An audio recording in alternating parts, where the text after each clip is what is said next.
Got this old FE in the shop, 75 or 6. Doing some kingpin replacement. This one actually came out real easy. Still got to do the other side yet, but this truck was parked for probably 20 years. Last year we went, or maybe the year before that, we went through all the brakes and calipers and lines and master cylinders and fixed some leaks. Get the electrical system working. It's a family heirloom. We've got this little 61 Ranchero here.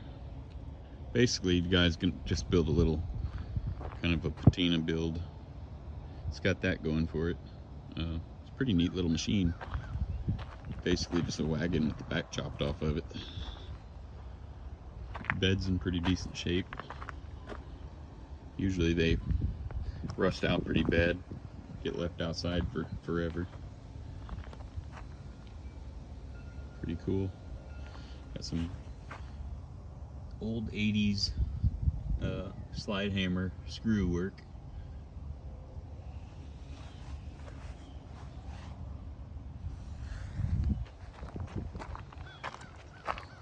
Somebody's put some tacky 5.0 badges on it. One thing we're doing to it, this thing is originally a 6-cylinder. It still has the 4-lug front wheels. We're going to do a 5-lug disc brake swap. The car has a complete drivetrain from a 80s Lincoln, including the rear axle, which is already 5-lug. It's in pretty good shape. Missing a few pieces of trim right there. It's had a little floor pan work done to it. Don't know if that's original seat cover or not. Somebody's put a headliner in it. Probably from a Mustang.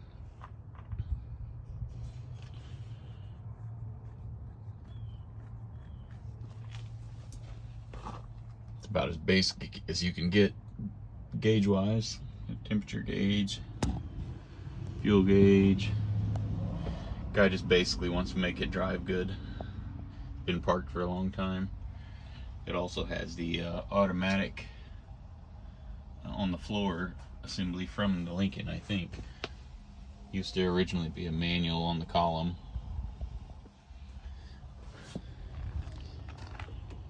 I'll open the hood up in a second.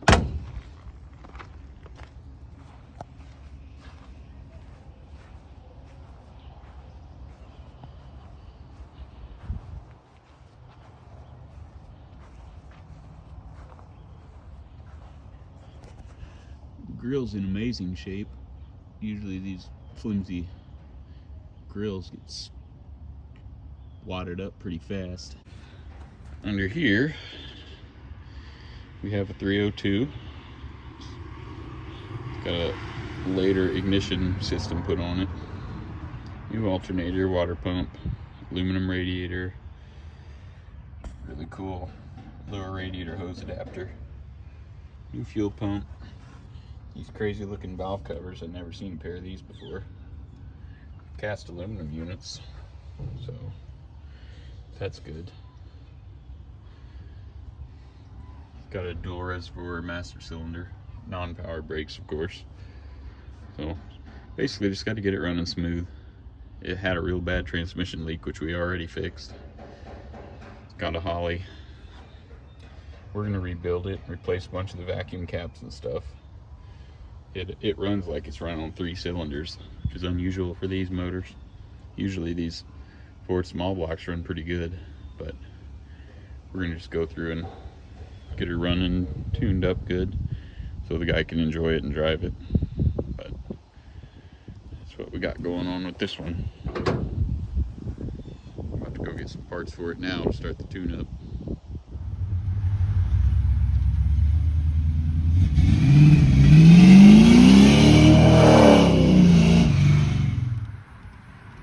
Well, I got my Chevy truck rally wheels painted. They turned out super minty. They're gonna look really, really, really good.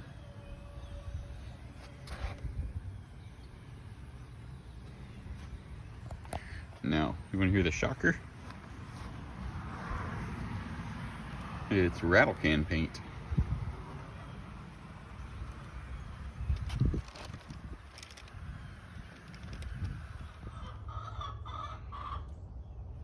In other news, I finally got a phone call this week that the title paperwork is ready for me to pick up for this car. I got the process started for getting a new title for this like 6 months ago. So, also for one back there that's in a little worse shape. That one's pretty rare. Stage 1 convertible 69 Buick. God. Noisy little bastards. Anyways, so I've got 30 days from a week ago to get this car down to the tag office. So looks like I'll be doing a will it run on this pretty quick. So that'll be cool. Looks like some jewelry just showed up. I've been waiting for this.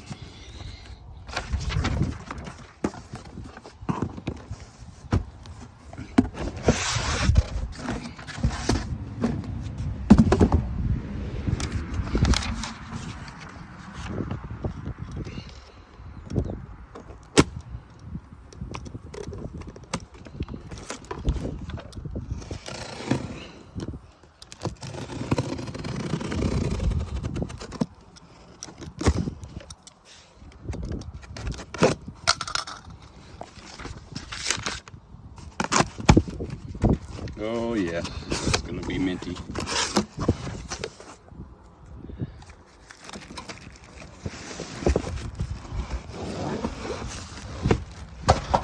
Oh yeah. Oh, that's gonna be freaking awesome.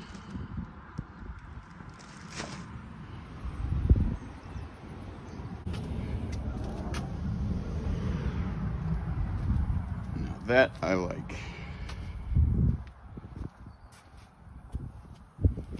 That was $90 well spent. So here I'm just gonna let you watch me do some priming, shooting some epoxy primer on some Firebird parts, just a real thin coat.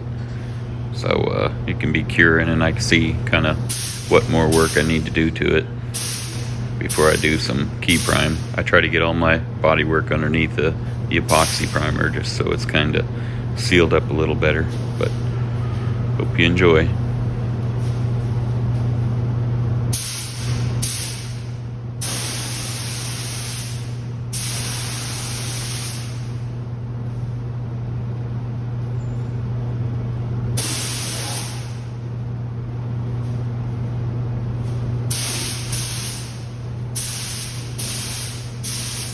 get to a point when you're doing body work, especially Bondo on bare metal, where you've got multiple areas that have filler and some areas that don't. Some are just primer, some of them are bare metal. It gets real hard to see what you need to do next. So it helps a whole lot if you get the thing in primer, you know, just get it glossy enough that you can see a reflection and you can see what you need to do as far as applying more filler, and that's what we're doing right now.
well, that's going to put a wrap on this little episode of the shop update. Hope you didn't mind doing a little action work just to fill a little time.